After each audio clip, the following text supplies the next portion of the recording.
Hello, Saturday morning people. This is me, Jonathan M.S. Pearce, with another ATP Geopolitics video concerning the Ukraine war. It's the Ukraine War Update Extra video, giving you the extra nuggets and tidbits to get your teeth into to give you a greater understanding of the war in Ukraine. And I am away today, won't be able to do my usual videos. So this is one I recorded yesterday.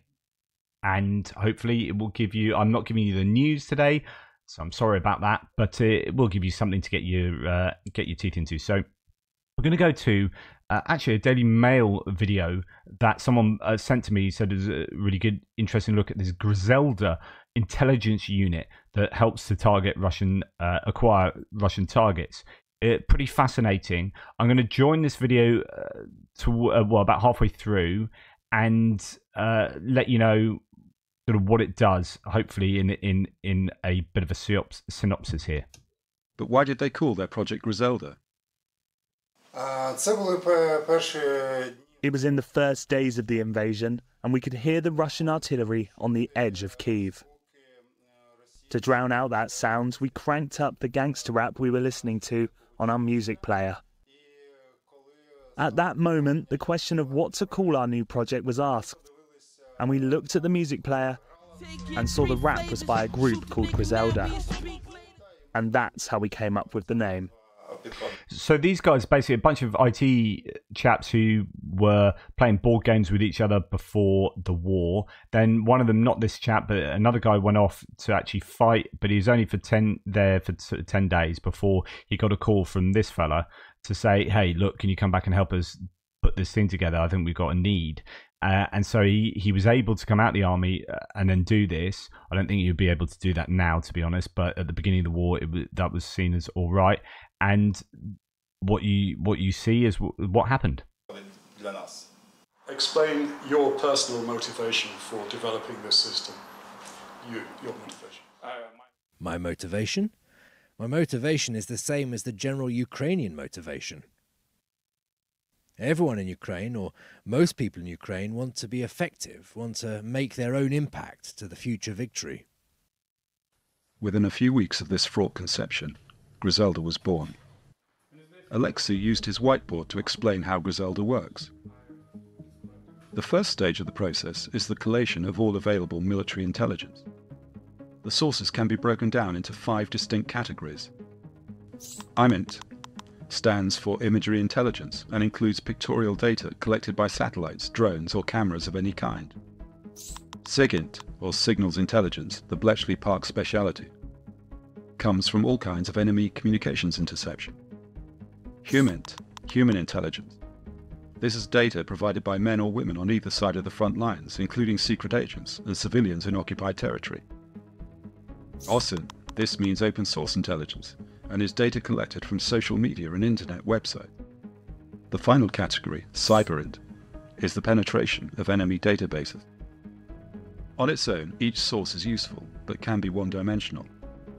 The Grisewlda platform automatically processes and integrates all the available data, including that which would be hidden from a manual search, to provide the most accurate 3-dimensional picture of what is happening on the ground at a given location. Alexei gives an example of how this could play out. A Ukrainian grandmother is living in a village in territory occupied by the Russian military. A Russian rocket launcher vehicle enters her village and is seen by Granny. Using an encrypted messaging app on her mobile phone, she relays her sighting and the location to her son on the other side of the front line.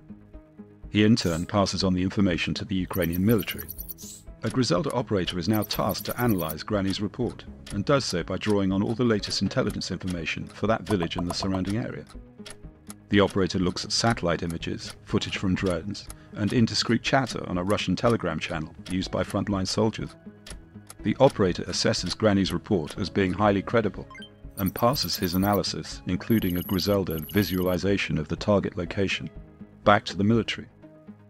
As a result, a suicide drone is launched for the Ukrainian frontline. It finds the rocket launcher at the edge of Granny's village and destroys it.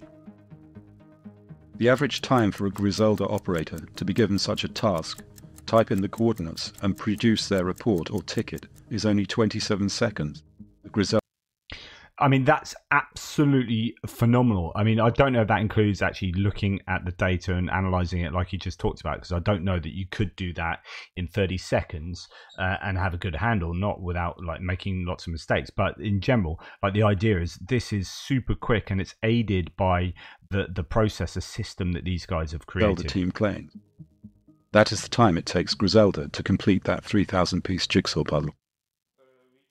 You can create all these tools which will collect this information into one data lake or one infrastructure. Then you increase the efficiency of this data from 2 to 100 times. It's easy. Easy, right? Ukrainian. So anyway, I thought that was an interesting insight. There's much more on that video, of course. Go and look at it. Go and check it out. It's this kind of system that I think gives the Ukrainians a competitive advantage over Russia. I think you need to eke out every advantage you can get, and we talk about barrel maintenance, shells, a range of their artillery, all these little bits and pieces, having more precision guided munition, having slightly better training than Russian soldiers, having higher morale, having, you put all of these little bits. So here's a little bit of advantage, here's a little bit of advantage, here's a little bit of advantage. You put that all together, and hopefully it translates into a better ratio of losses for Ukrainians to Russians, and therefore a higher chance of taking back their territory in a more timely fashion. So, I think this is another example where I imagine the Ukrainians do have that competitive advantage. Right, Chris, so WikiThread haven't done one for a long time. The Russian government is forecasting that over 100,000 of its soldiers will have died by the end of 2024. The draft budget of the Social Fund of Russia for the next year has enabled independent media to calculate the government's projections for its war losses. Funding for these monthly payments has been increased to 16.335 billion rubles, $167 million, an increase of 3.2 million rubles, or 32.8 million. Or billion rubles, $32.8 million over 2023. This amounts to enough money to pay monthly compensation for 102,700 people killed in service or who died from their wounds. 9.987 billion rubles, $102.5 million, is also being allocated for monthly payments to the families of the wounded who received illnesses in service, shell shock, and disability, an increase of almost $10.2 million over the figure for 2023. The amount of money being spent on compensating the dead and wounded is swamping other social expenditures. In the Moscow region alone, such payments will be comparable to the total spent on education and healthcare. Meduza and Mediazona, so these are independent Russian media outlets that are operating outside of Russia, calculated by the end of May 2023 that 47,000 Russian soldiers could be confirmed as having died in the war. At the rate of growth that they recorded, the figure of 100,000 could be reached by the middle of 2024. However, the true figure is certainly far higher, as it excludes those deemed missing in action. And we know the Russians, me speaking now, we know the Russians have a tendency to list people as missing rather than dead, so that they don't have to pay these amounts. So, as it excludes those deemed missing in action, soldiers have spoken on multiple occasions of large numbers of dead and wounded being abandoned on the battlefield and subsequently being declared missing. There have also been claims that the Russian government prefers to declare soldiers missing rather than dead because it then does not have to make compensation payments to relatives dead. And you can see, so 2022 is when it started. You can see the increase over the years. I think that is probably enough to pay for 100,000 people, and it's just talking about the increase. Anyway, right, we're going to go and look at albeit an anecdote, but the question is, are these anecdotes representative of something larger? So, and Anton Gerashchenko says, Russian soldier from Kalmykia who had complained about the conditions of his service, has reported that the command has resolved the issues and now everything is fine for him. Afterward, a video showing the aftermath of a beating appeared on his page. Sanal Ivanov worked as a paramedic at the Moscow prison Matrotskaya Tishina. In May 2023, he volunteered for military service and was assigned to the 26th Motorized Rifle Regiment, Unit 12267. Sanal's former wife and classmates confirmed to Ostrozhno Novosti that he is in a military service zone and they maintain contact with him. Quote, when I was conscripted, they promised that I would serve as a medic, but in reality it didn't happen, Sanal said in his first video message. He mentioned that his regiment was in Kherson region and that he had been sent to the islands for assault and holding previously occupied positions multiple times. Sanal tried to convince the command that he was a medic by profession and should not be fighting, especially on islands, because he doesn't know how to swim. A few days later, a new message appeared on Ivanov's page, in which he thanked his followers and assured them that everything is fine now and he's not mistreated. He's no longer sent to the islands, and even the commander has, quote, supported him. 2 days later, Sanal posted a new video in which he revealed that the commander of the 26th Mechanized Rifle Regiment, with the call sign White, called him for a disciplinary talk. In the footage, the serviceman showed the results of the conversation, multiple bruises and contusions on his legs. Earlier, Valery Chub, a commissioner for human rights in the Republic of Kalmykia, reported that, quote, the serviceman's video appeal is being investigated. I just was watching yesterday another bit of footage taken from a drone of a Russian commander beating some Russian subordinates with a stick. And there's another video I watched the other day of beatings happening, and then the people who it's happening to saying, or someone commenting on this saying that the reason why they don't react is because the person off camera has a gun basically pointing at them. There's nothing you can do, you just have to receive your beating. I was going to show some of these, but obviously I can't show them really. But there are plenty of bits of video footage. There's 2 separate drone ones and one from inside a room of Russian soldiers getting beaten by their commanders for some kind of misdemeanor. And there's all sorts of other ones where they're lined up and humiliated. Just the whole Russian army appears to be a horrible institution, really, I guess. Okay, a New York Times article entitled Russia's Old Bombs Elude Ukraine's Modern Defenses. This is about the glide bombs, and it's worth dipping into, so we'll have a little look at it. It's fairly lengthy, so I'm just going to go and pick out the pertinent parts to it. So we must remember this is from May, but I think most of it still stands. Okay, so going into this, much of this war has been fought with long-range munitions, from artillery shells to ballistic missiles. In the past few weeks, so in May, the Russians have launched wave after wave of missiles and exploding drones at Ukrainian cities, and Ukraine has shot down just about all of them. But the aircraft bombs are different. They don't have propulsion systems like cruise missiles or stay in the air nearly as long as drones. The bombs are aloft for only 70 seconds or less and are much more difficult for Ukraine's air defences to track. They are little dots on radar screens that soon disappear after being dropped, Ukrainian officials said, and then they slam the villages. So it's a bit, there's this, they talk about in the next few paragraphs, this evolution of warfare, that arms race between you produce a munition, you get countermeasures, you adapt that munition, you adapt your countermeasures, so on and so forth.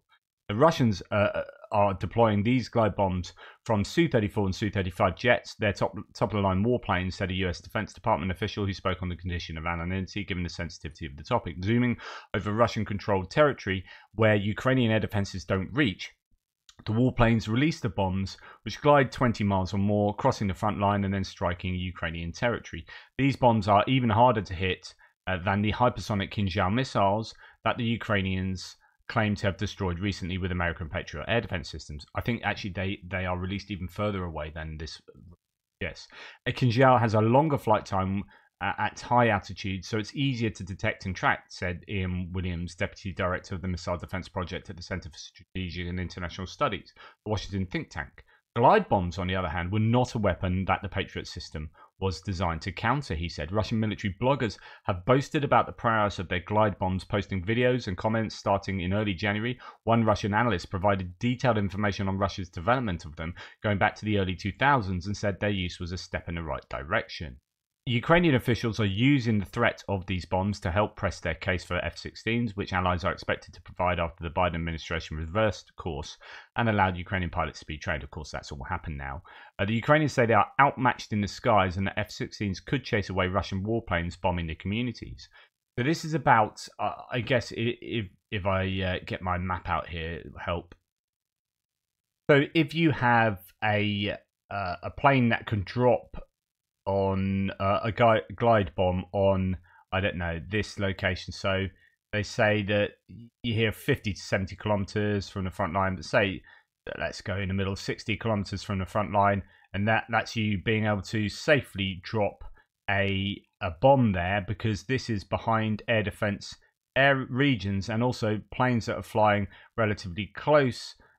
The Ukrainian planes don't have as far air-to-air missile range as the Russians, or at least the radar the Russians have is better. So there might be calls for getting radars placed to feed into the Link 16 system that the Ukrainians, the NATO forces have and use, and Ukrainians are using. So actually the plane might not need as good a radar if it can link into the network. But basically you need F-16s with better radars and missiles that can fire further than what they presently have on their Su and MiGs.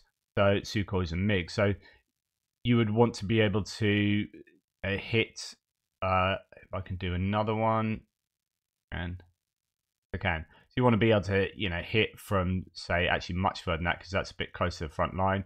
So if you could hit the Russian jet before it launches its bombs from, say, 120 kilometers away, then that would give you a chance of pushing back the Russian fighters further back till they are unable to use those glide bombs. So F-16s are really good deterrents for such activity. Although, as this article, which actually I've shared with you some time back, this article in the BBC states, the Russian air patrols can detect a jet's takeoff deep inside the territory of Ukraine. Their R-37M missiles can hit an aerial target at a distance of 150 to 200 kilometers, whereas Ukrainian rockets can only travel up to 50 kilometers. So there's a massive disparity in the range of both sets of airframes. Goes on to say the F-16 will allow better capability. Their missiles can be effective up to 150 kilometers, which will enable them to attack Russian jets as well. But of course, that the Russian jets still arguably will have the advantage over F-16. So it'll be interesting to see how that works out.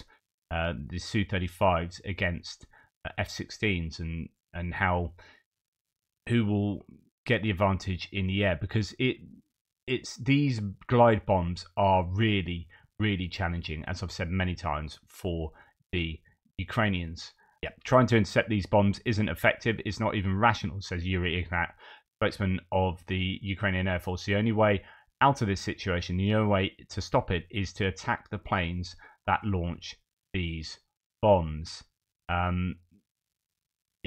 F-16. So the Ukrainians say they are outmatched in the skies, and the F-16s could chase away the Russian warplanes bombing their communities.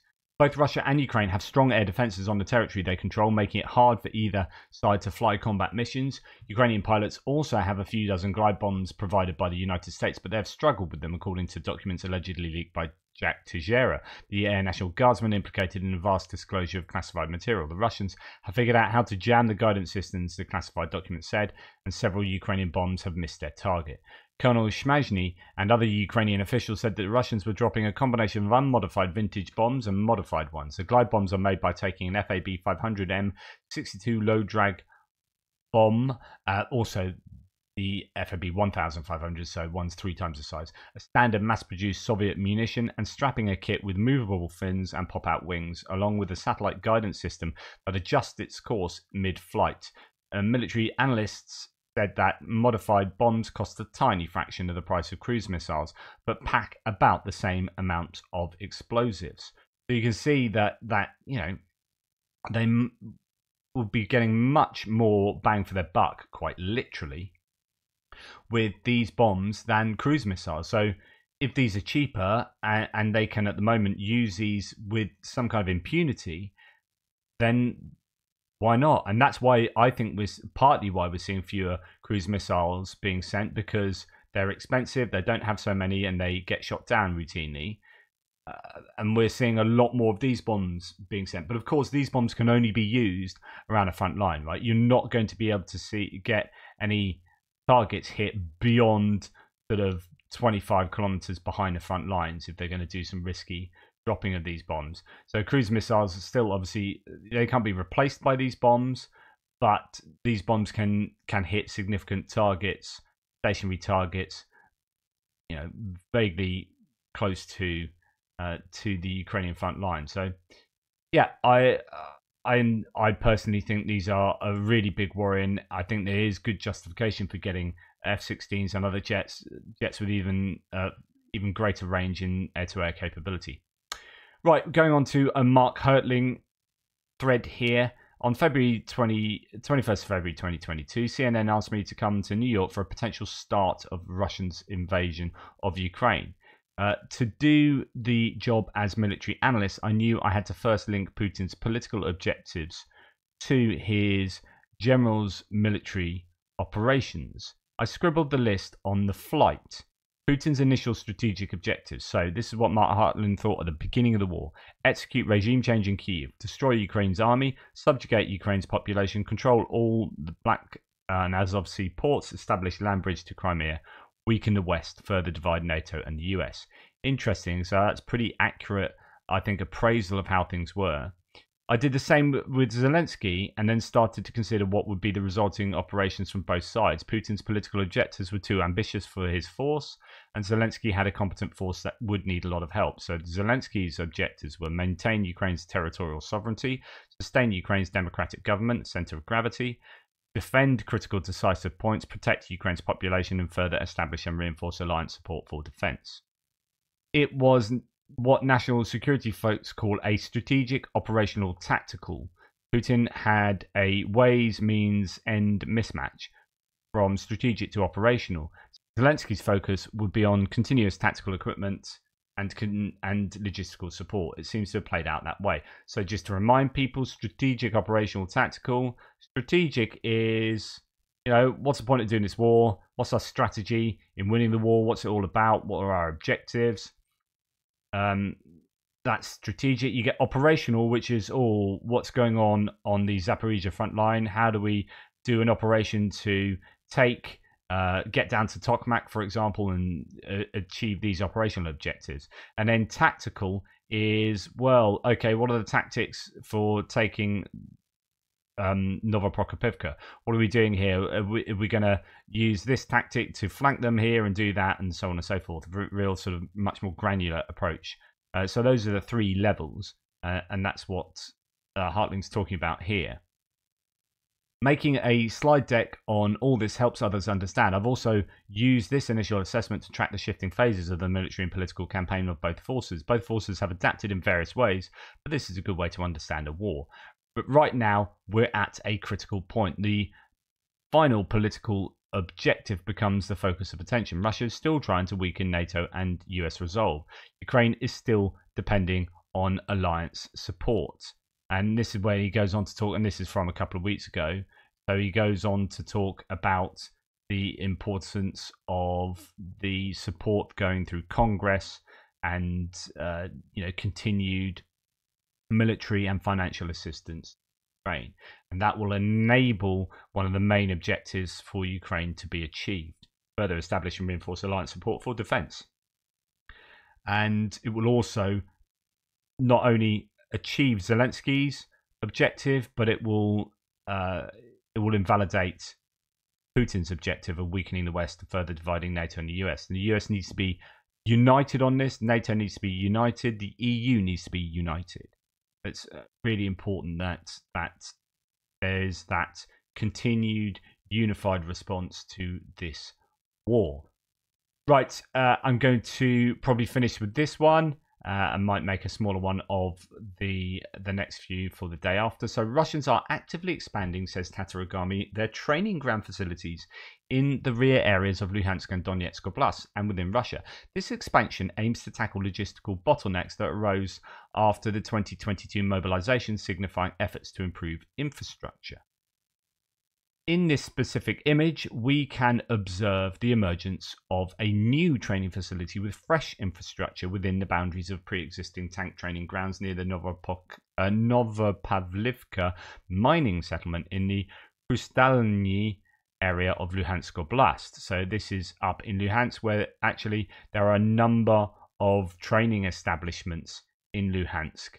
So when you hear about like 100,000 troops being ready to go in Luhansk, that's not quite true, because a lot of them are training, a lot of them are lots of different types of troops are stationed up here: cooks, engineers, logistics, HR, whatever. They're not all frontline troops. They will include a lot of troops who are training as well. A closer examination of the facility reveals the presence of a training lane designated for infantry and armoured vehicles like tanks. Furthermore, multiple clusters of smaller buildings have emerged across the training grounds. Numerous expansions and enhancements to facilities like these have been occurring, particularly in late 2022 and continuing into 2023.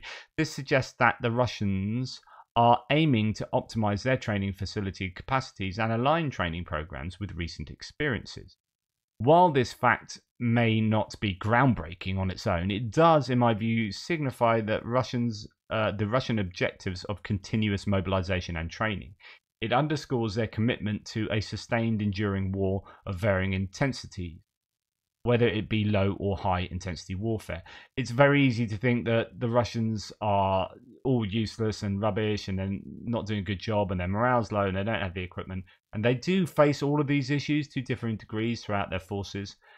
But they are still mobilizing, they are still training to some degree, and evidence of infrastructure like that means that they are serious about training and they are, building new pieces of infrastructure in order to fulfill better training for their troops. So that's something to bear in mind going forward. Right, that's enough from me for today. Thank you very much for watching. Sorry, this is a kind of random assortment of stuff I've cobbled together just to throw at you for a Saturday morning. My news piece will be Sunday evening. I may be able to squeeze getting a news video out at my friend's place on Sunday morning, but there's no guarantees there. Anyway, take care and speak soon.